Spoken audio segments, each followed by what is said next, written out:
好啦，到 radioactivity 同呢個 nuclear energy。好，首先咧講一講 X-ray 先。點解會講 X-rays 咧？因為 X-rays 同 nuclear radiation 咧都有一個共通點嘅，都係屬於呢一種我哋叫做 ionizing radiation 電離輻射，即係話呢一種輻射咧，佢能夠咧產生離子嘅。當呢啲輻射喺空氣中或者喺氣體中越過嘅時候咧，佢係能夠令到空氣或者氣體變成離子，或者將啲 atom 咧將佢離子化。所以我哋叫 ionizing radiation。X-rays 嘅發射咧，其實係一個咁樣嘅原理，係由一啲高速電子撞擊一個金屬。當呢啲高速電子撞擊金屬嘅時候，大部分電子嘅動能會轉化成金屬嘅熱能，有好少部分嘅電子動能咧會轉化成 X-rays 嘅。OK， 咁 X-rays 咧就係一個高頻嘅電磁波啊，佢性質咧其實係一啲高頻率嘅電磁波嚟嘅。好啦，ionizing radiation 啊，nuclear radiation 咧都係屬於 ionizing radiation 電離輻射。咁核輻射咧 nuclear radiation 裏邊嚟講咧，基本上我哋係講緊呢三類 alpha radiation、beta radiation、gamma radiation。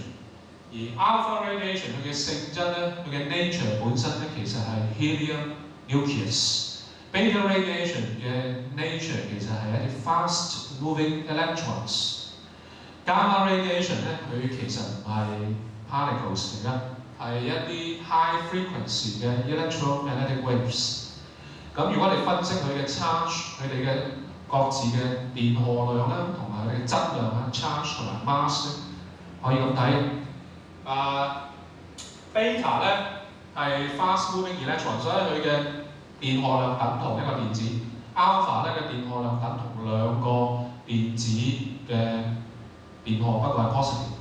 點解咧？因為 alpha particle 其實係 helium nucleus 啊嘛，係嘛 ？helium nucleus 咧佢嘅 proton number 係2嘅，即係兩個 proton。兩個 proton 咧嘅電荷量等同兩個 electron， 不過係 positive。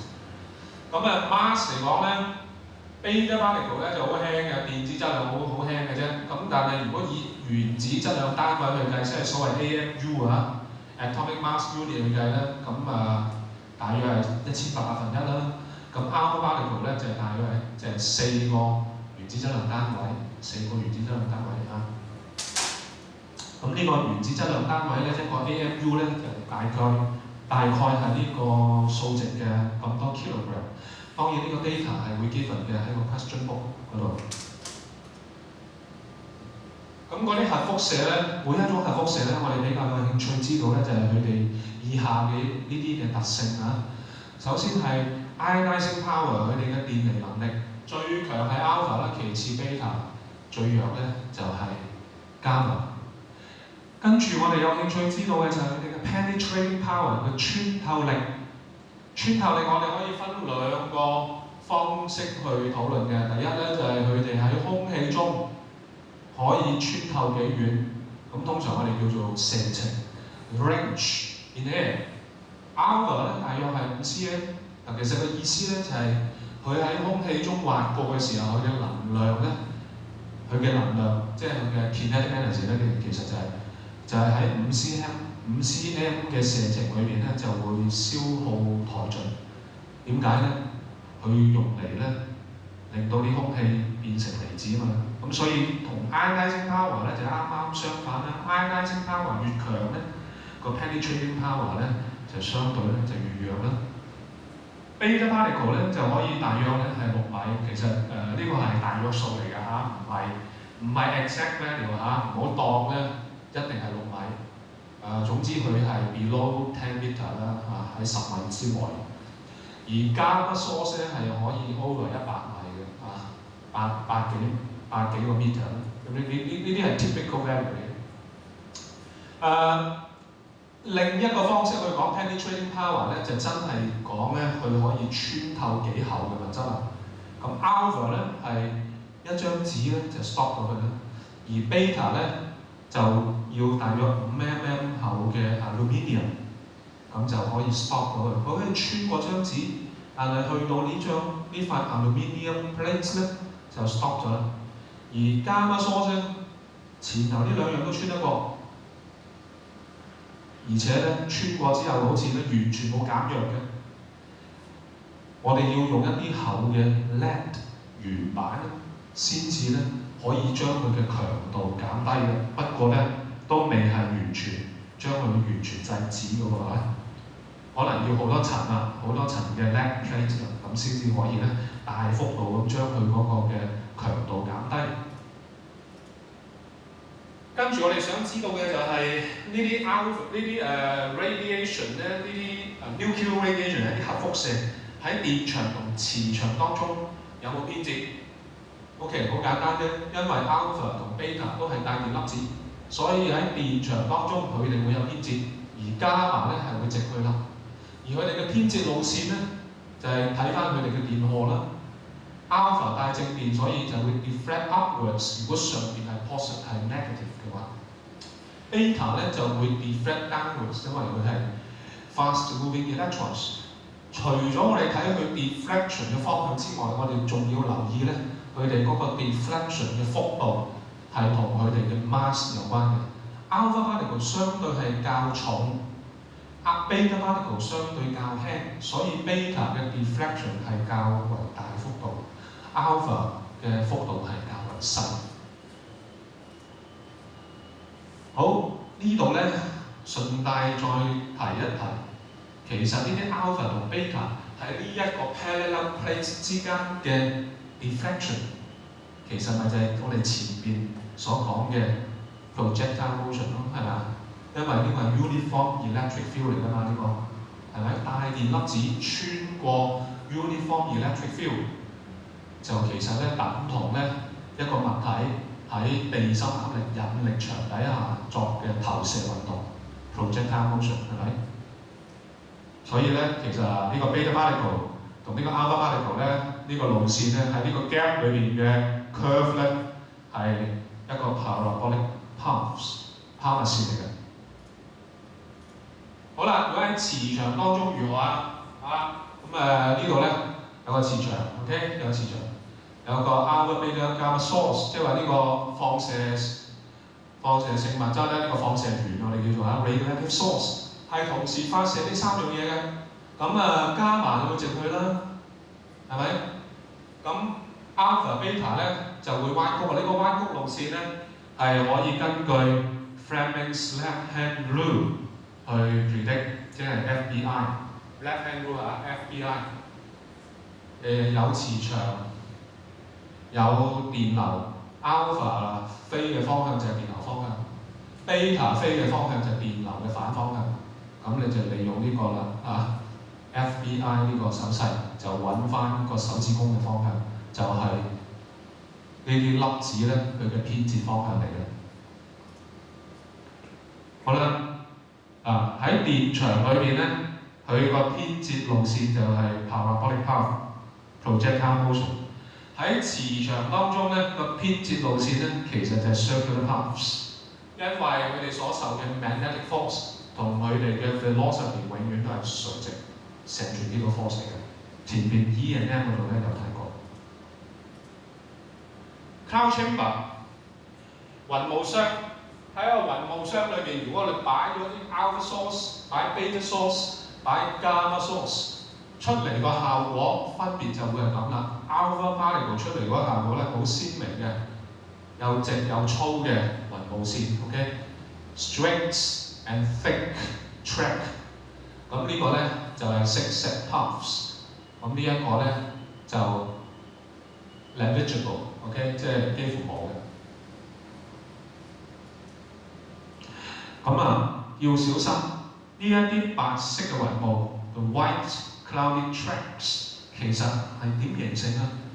係因為產生咗離子，因為呢啲核輻射當佢飛出嚟嘅時候咧，令到個雲霧箱裏邊嘅氣體變成離子，而呢啲離子咧就同雲霧箱裏邊其實係有充滿咗咩啊 alcohol droplets， 裏邊佈滿咗酒精嘅飽和嘅氣體。咁呢啲酒精飽和氣體咧就要 condense 㗎嘛。咁當啲 ion 咧，當佢哋遇到啲 ion 嘅時候，啲 ion 就會黐附喺 adhere 黐附喺呢啲酒精嘅分子上面 alcohol droplet 上面咧，就於是咧就形成呢啲白色雲霧。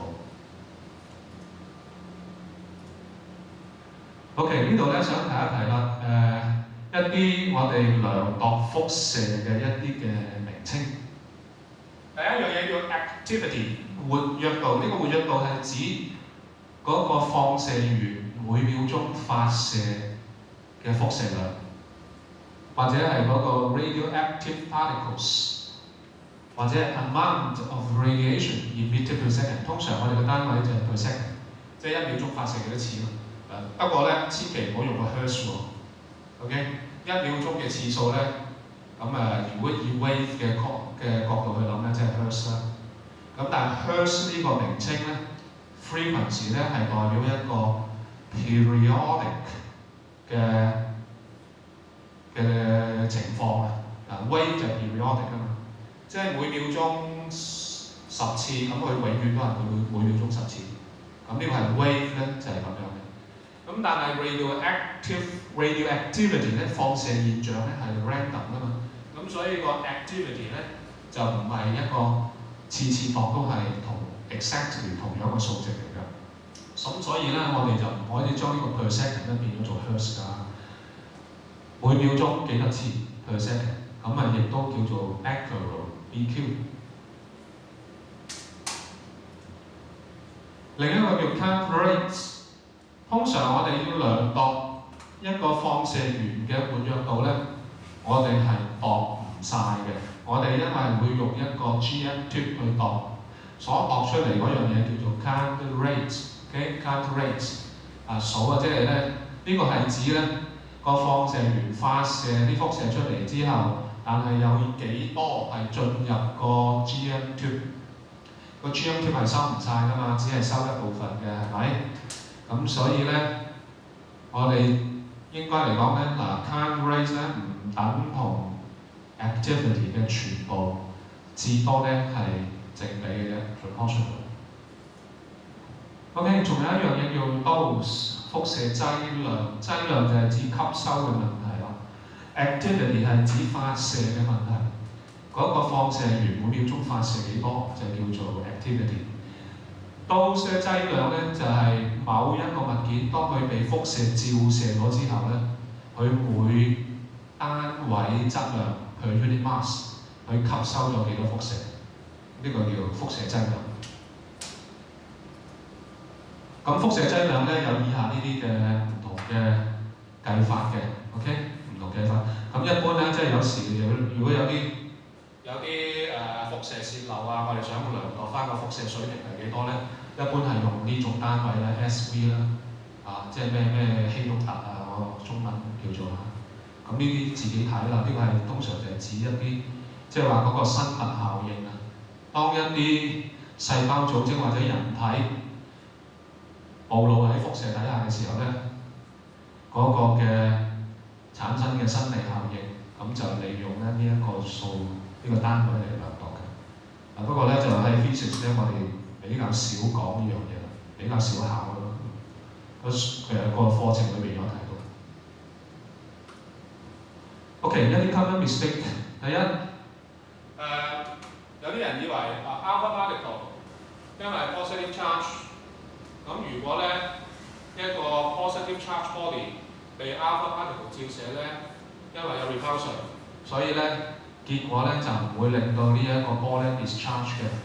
即係話輻射、核輻射能唔能夠令到帶電物體嘅電荷解除咧？我哋叫做 discharge 呢個字啊，解除一個帶電物體嘅電荷。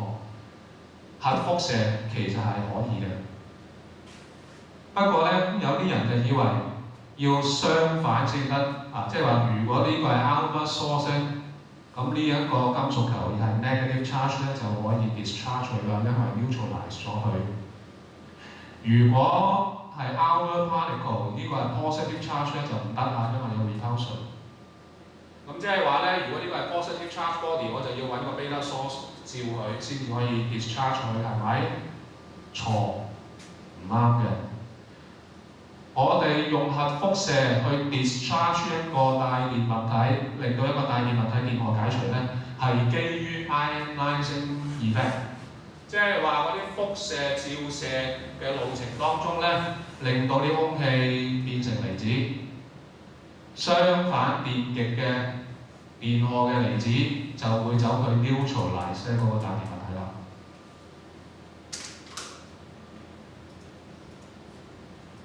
OK， 另一個 common mistake 就係有時有啲問題，我哋要判斷究竟即係一啲 penetrating power 嘅問題，即係有啲輻射喺佢個一個 unknown source， 佢射啲嘢出嚟，有塊5mm 嘅 aluminium 咧就擋咗佢啦。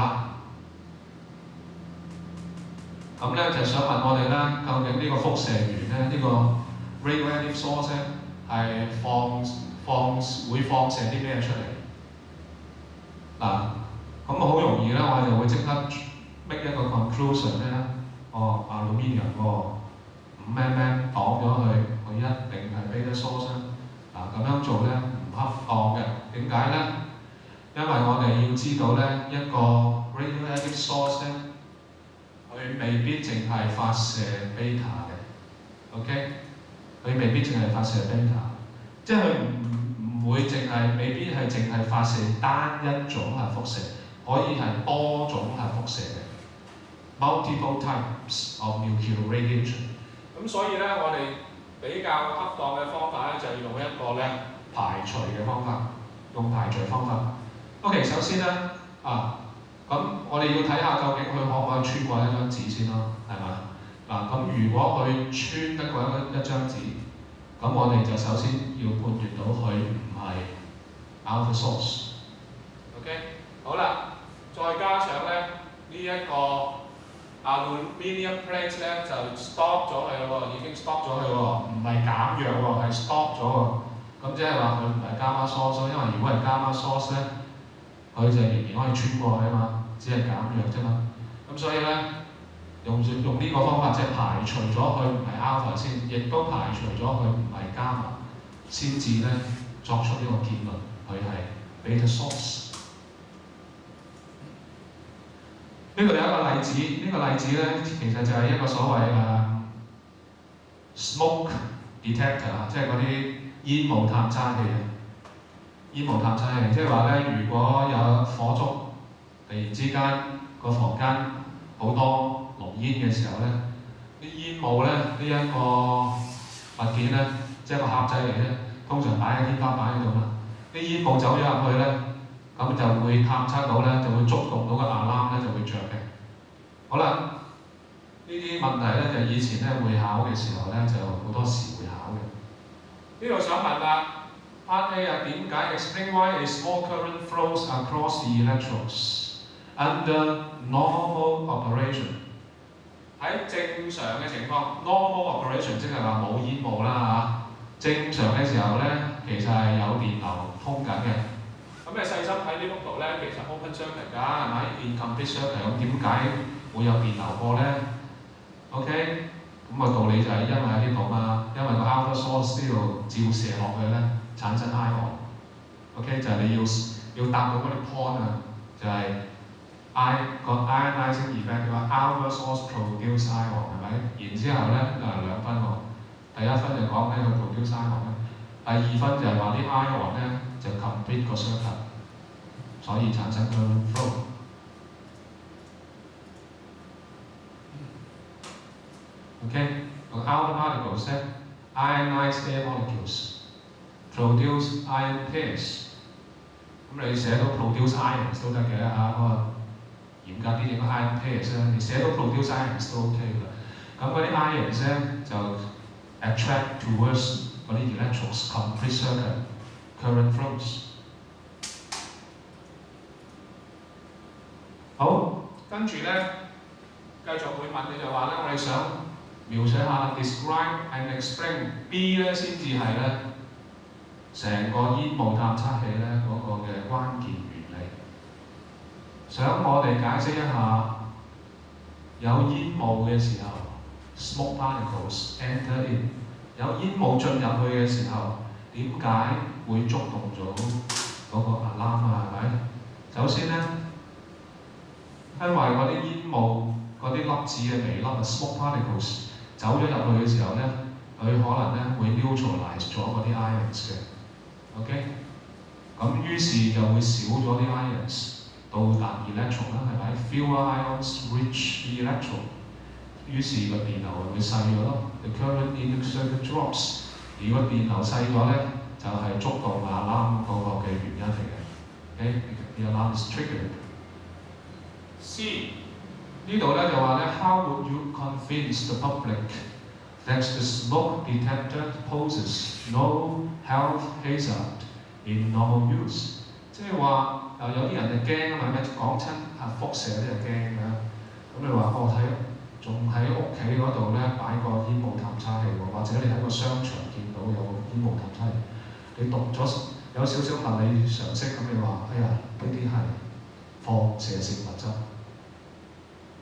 咁你就驚啦。咁啊，但係咧真正有物理常識咧就應該唔使驚嘅。點解咧？呢度要解釋，即係話你點樣去說服公眾呢一個煙霧探測器雖然用緊放射性物質，但係唔會對健康構成危險嘅。Poses no health hazard in normal use， 喺正常情況底下唔會嘅。OK， 咁呢度咧要講咩咧？嗱，可能好多同學都會諗咧就。話因為 alpha source 嘅射程好短嘅啫，5 cm， 所以咧應該就唔會影響到我哋嘅。咁樣答咧，當年咧會考曾經有一題類似問題，咁樣答咧係冇分嘅。點解咧？咁你點知道一定係離開個 alpha source 咁遠嘅啫？即係如果你要更換嘅時候，始終都有危險㗎嘛，係咪？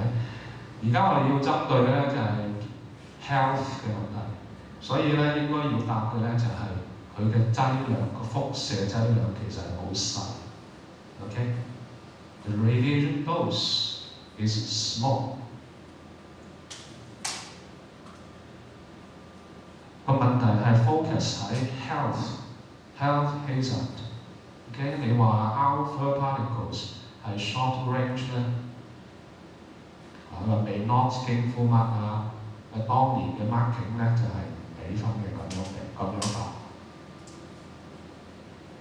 OK， 另一個例題，呢個例題咧就係睇下咧有一個 radioactive source 咧，我哋擺啲唔同嘅物件，一啲 absorber 喺呢個 GM 呢個 radioactive source 同個 GM tube 之間，然之後記錄翻咧嗰個 recorded rates， 然之後咧後面嘅問題咧就應該就係叫我哋 identify 啦，究竟呢個 radioactive source 係發射緊啲乜嘢嘅 nuclear radiation。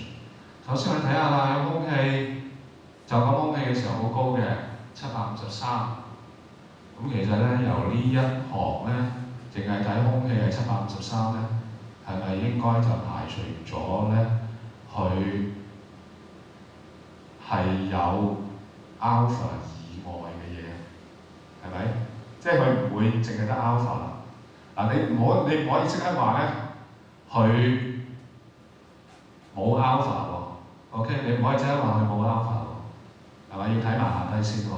你只能夠話咧，佢一定咧唔止有 alpha。如果淨係睇第一個數字，好啦，跟住一張紙咧。你睇埋第二行咧就可以講到一啲嘢啦，因為擺咗張紙落去咧，就有大幅度嘅下降，係咪？753降到230，咁好明顯咧，即係話咧應該係有 alpha particle 嘅，因為 alpha particle 咧就一張紙咧就擋到佢啦，係咪？好啦，再擺5 mm 嘅 aluminium foil，咦？同一張紙嗰個冇乜分別喎，係嘛？咁即係有冇 beta 咧？如果有 beta 嘅話咧，應該係會有一個，亦都有一個大幅度嘅減弱嘅，係嘛？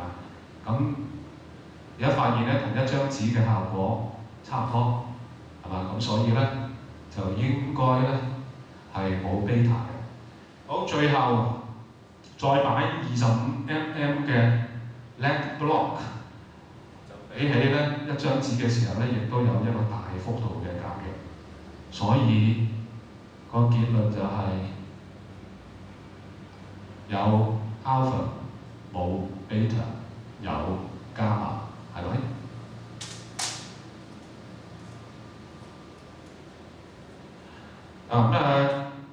如果有一條咁嘅問題係要俾4分嘅，咁咧就要仔細回答。首先，你要講點解有 alpha， 因為擺咗張紙落去有 significant drop in current rate，significant drop in current rate， 擺咗張紙之後，所以發射 alpha。咁即係你要有個理據，個理據應該係要根據嗰啲 alpha、beta、gamma 佢哋嘅 penetrating power 嚟到判斷，因為呢條題目好明顯係針對 penetrating power。好啦，跟住講點解冇 beta， 因為擺咗 aluminium foil 落去之後咧，係 small change， 只係有好細微嘅轉變，或者 insignificant change。OK，insignificant change， 咁即係話 does not emit beta。OK， 有1分㗎啦咁樣。然之後咧，最後就講點解你會判斷到有 gamma 啦，因為又係有 significant drop。當我哋擺咗個 LED block 落去之後咧，有 significant drop in current rate， 所以要gamma。咁你講晒呢3個之後咧，最後咧再總結喎嚇，要講一個總結喎，4分啊嘛。咁所以咧就俾個總結就係 emits alpha and beta radiation。Part B 係附帶問嘅，因為呢條題目主要就係 Part A 問嘅問題嚟嘅啫。Part B 咧就問咧佢是否適合做 medical tracer。medical tracer 即係時鐘器啊，時鐘器即係話咧要打入去或者係俾服食啦，俾個人體吸收嘅，走咗入我哋嗰個血液系統裏邊嘅。咁如果走親入去血液系統裏邊咧，咁我哋要小心咧，究竟呢一種輻射咧嗰個 ionizing power 會唔會好強啊？係咪？好啦，咁當然唔得啦，因為 alpha radiation 咧係有好強嘅 ionizing power。你要講呢樣嘢。OK， 咁一強嘅 ionizing power 係咩啊 ？damage living cells 啦 ，damage 個 tissues 啦，係咪？即係對人體咧嗰個器官啊、細胞啊會造成損害。好啦，咁跟住咧呢個我哋咧講nucleus 嘅問題啦嚇，講 nucleus 啊，頭先嗰啲咧都係講緊嗰啲由個 nucleus 發射出嚟嗰啲嘅輻射 ，alpha、beta、gamma 嗰3樣嘢。而家我哋就講翻個原子核裏邊。咁呢個就係 atomic structure 啊，咁呢個大約咧記一記啦，即係話咧已知咧現時我哋已知嘅原子模型咧，就係咧一個好細嘅原子核，所有 positive charge